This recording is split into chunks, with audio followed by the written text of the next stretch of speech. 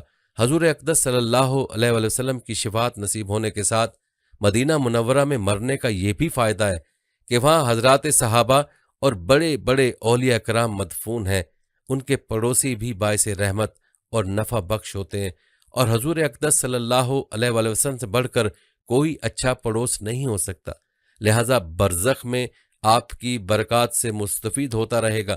حضرت ابن عباس رضی اللہ تعالیٰ عنہ فرماتے ہیں کہ رسول اللہ صلی اللہ علیہ وآلہ وسلم سے سوال کیا گیا کیا اچھا پڑوسی آخرت میں نفع دیتا ہے؟ ارشاد فرمایا یہ بتاؤ دنیا میں نفع دیتا ہے یا نہیں؟ عرض کیا حضور دنیا میں تو نفع دیتا ہے۔ ارشاد فرمایا اسی طرح آخرت میں بھی نفع دے گا۔ حضرت عبداللہ بن نافع المزنی رحمۃ اللہ علیہ فرماتے تھے مدینہ شریف میں ایک صاحب کی وفات ہوئی اور ان کو مدینہ میں دفن کر دیا گیا۔ ان کو ایک صاحب نے خواب میں دیکھا کہ وہ دوزخیوں میں ہیں، یہ دیکھ کر وہ بہت رنجیدہ ہوئے۔